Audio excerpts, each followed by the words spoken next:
你见过鬼魂流泪吗？我在奈何桥边待了3年，风吹不散魂，水淹不了骨。本以为早就没了那份属于活人的矫情，直到今年清明，小鬼差役照例将阳间的祭品递到我手上。往年江浩总会细心地给我烧很多东西，并告诉我他过得很好，也没忘了我。可今年只有一个孤零零的被烟火熏得有些发黑的小纸包，没有纸钱，纸包上用稚嫩的笔记写着一行字：妈妈，诺诺好想你。我指尖颤抖地抚过那行字，本能告诉我江浩不可能这么对我和女儿，可这祭品，这字迹却赤裸裸地告诉我，我的诺诺，他是不是受委屈了？我疯了一样冲向判官殿，长跪不起。大人，求您让我还阳一次，3天，不，哪怕只有1天，我只想回去看看我的女儿，哪怕永世不得为人，为牛为马，只求您让我回去看她一眼。判官缓缓抬起眼皮，也罢，母爱之心天地可见，我便允你7日，让你了却尘缘，但记住不得干预阳间因果，否则魂飞魄散。紧接着我便感觉被一股巨大的力量撕扯着离开，在睁眼时已经站在了曾经无比熟悉的家门口。我穿门而入，看着这个曾经我和江浩亲手布置的家，和那墙上挂着的江浩和另一个陌生女人的婚纱照，让我的心瞬间沉到了谷底。说好的一辈子呢？江浩，你的誓言就这么廉价吗？这时客厅里传来诺诺怯生生的声音：阿姨，我作业写完了，可以看会儿动画片吗？当然可以啊，诺诺真乖。一个温柔的女声响起，正是照片上的那个女人。我飘过去，看到那个女人正蹲下身，慈爱地摸着诺诺的头。阿姨，你真好。女人笑着端来一盘切好的水果。傻孩子，阿姨不对你好，对谁好呢？快吃吧，补充维生素才能长高高。我看着这一幕，心里的刺痛稍稍缓解，只要诺诺能过得幸福，我也就认了。这时江浩回来了。老公，你回来啦！女人立刻迎上去，接过他的公文包。累不累？饭马上就好。江浩一脸柔情，随即看到了沙发上的诺诺，眉头不自觉地皱了一下。诺诺，怎么又在看电视？跟你说过多少次要多看书？爸爸，是阿姨让我看的。哎呀，浩，你别怪孩子，是我让他看的。诺诺今天很乖，作业第1个就写完了。他一边说，一边给江浩使了个眼色。江浩的脸色这才缓和下来。去，回房间看书去。诺诺应了一声，飞快地跑回了自己房间。我跟着他飘进房间，看着他拿着一张我们的合照在默默流泪。妈妈，我想你，爸爸不爱我了。阿姨是坏人。坏人？那个看起来那么温柔的女人是坏人。晚饭时，白薇做了满满一桌子菜，不停地给江浩和诺诺夹菜，俨然一副贤妻良母的模样。诺诺，阿姨今天有点累，你能自己洗澡吗？可以的，阿姨。诺诺懂事地点点头。等诺诺进了浴室，白薇脸上的笑容瞬间消失，取而代之的是一种毫不掩饰的厌恶。她走进诺诺的房间，粗暴地拉开衣柜，拿出我生前给诺诺买的那条公主裙，用剪刀剪了个粉碎。死丫头，还留着你那个死妈的东西，晦气！她低声咒骂着，将碎布扔进了垃圾桶。我浑身的血液瞬间凝固了，原来这才是她的真面目。诺诺洗完澡出来，看到垃圾桶里的碎布，小小的身体僵住了。这时白薇从门外走进来，脸上又挂上了那副虚伪的笑容。诺诺，怎么了？哦，阿姨看你那些旧衣服都穿不下了，就帮你处理掉了。明天阿姨带你去买新的，好不好？诺诺咬着嘴唇，低着头，一个字都不敢说。怎么不高兴啊？你那个死妈都死了3年了，还留着她的东西占地方，你是不是盼着我跟你爸不好过？我没有。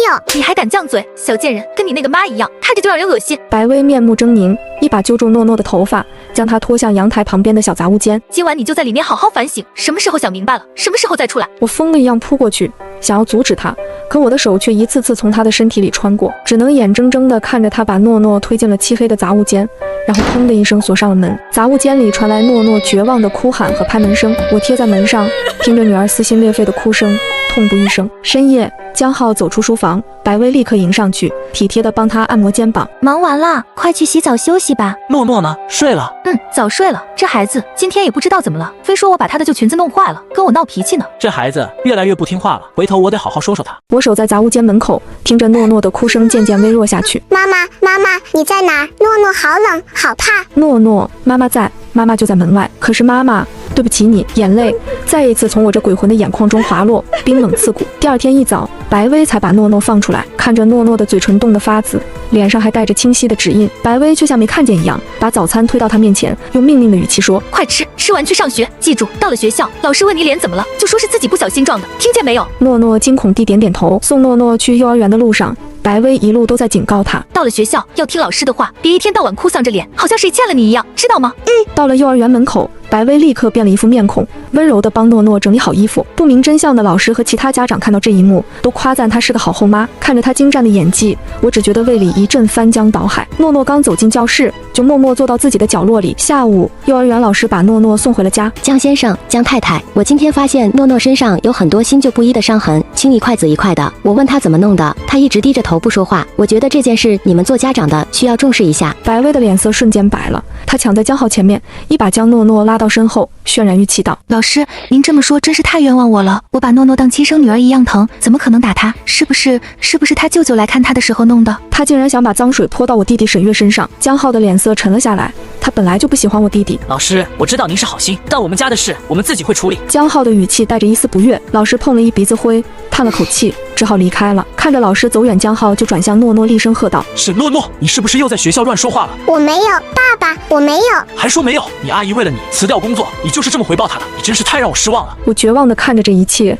心中涌起一个念头：对我还有一个弟弟，他最疼诺诺。如果他知道诺诺的处境，一定不会坐视不管。我必须想办法告诉他。入夜，我潜入了沈月的梦里，一遍遍地告诉他：“阿月，你快去看看诺诺，他被打了，那个女人在虐待他。”沈月在梦中惊醒，满头大汗。当晚，沈月直接闯到了我家。江浩，你给我出来！江浩正在客厅陪白薇看电视，见沈月闯进来，脸色顿时一变。沈月，你发什么疯？我发疯？你他妈还是不是男人？诺诺被这个毒妇打成什么样了？你眼瞎了吗？你嘴巴放干净点！江浩一把推开沈月，将白薇护在身后。薇薇是什么样的人，我比你清楚。倒是你3天2头来找茬，是不是见不得我们好？我呸！江浩，我姐尸骨未寒，你第2年就娶了这个女人进门，你对得起她吗？我的人生还轮不到你来指手画脚。两个男人瞬间扭打在了一起，白薇在一旁尖叫着拉架，场面一片混乱。最终，沈月被江浩一拳打倒在地，嘴角流出了血。江浩眼神冰冷地看着他：“滚！以后再敢来我们家撒野，我让你躺着出去。”江浩，你一定会后悔的。他走了，带着满腔的无力和悲愤。我唯一的希望也破灭了。我飘在半空中，看着护在白薇身前的江浩，看着他脸上对我弟弟的厌恶和对那个女人的维护，我的心彻底死了。沈月走后，江浩的怒气还没消，他转身看到躲在角落里瑟瑟发抖的诺诺，更是气不打一处来。都是你，要不是你，你舅舅会来闹吗？家里安生日子刚过了几天，你是不是就非要搅得鸡犬不宁才甘心？诺诺吓得一句话都说不出来。就在这时，白薇忽然捂着肚子，发出一声痛呼，脸色惨白地靠在江浩身上。薇薇，你怎么了？老公，我肚子好疼。白薇的声音气若游丝。江浩连忙将她小心翼翼地放在沙发上，又倒水又拿药，紧张的不行。白薇缓了一会儿，虚弱地从包里拿出一个东西，递给江浩。老公，你看，那是一根验孕棒，上面是清晰的2道红杠。江浩愣住了，随即被巨大的狂喜淹没。薇薇，你怀孕了，我要当爸爸了。他激动地抱住白薇，白薇靠在他怀里，脸上露出胜利的笑容。江浩的喜悦过后，再看向诺诺时，眼神里只剩下彻骨的冰冷和厌恶。沈诺诺，你过来，给你白薇阿姨道歉。不是我。又是一个耳光，这一次是江浩亲手打的。这一巴掌比白薇打的还要重，诺诺直接被打得嘴角渗出了血丝。他捂着脸，难以置信地看着自己的父亲，那个满眼都是他的爸爸，在这一刻彻底消失了。我看着女儿满是伤痕的脸，看着她被最亲近的人伤害，一股毁天灭地的恨意从我魂魄深处爆发出来，极致的绝望和恨意仿佛触动了某种禁忌的开关。我那虚无缥缈的身体开始一点点变得凝实。江浩和白薇脸上的表情从震惊到惊恐，最后变成了恐惧。沈月，你是人是鬼？江浩的声音抖得不成样子，白薇更是吓得躲到了江浩身后。我没有理会他们，一步一步走到诺诺面前，蹲下身，用颤抖的手轻轻擦去他嘴角的血迹。诺诺，别怕，妈妈回来了。妈妈，真的是你，诺诺好想你。他哇的一声哭了出来，紧紧地抱住了我的脖子。妈妈也想你。我抱着他瘦弱的身体，眼泪决堤。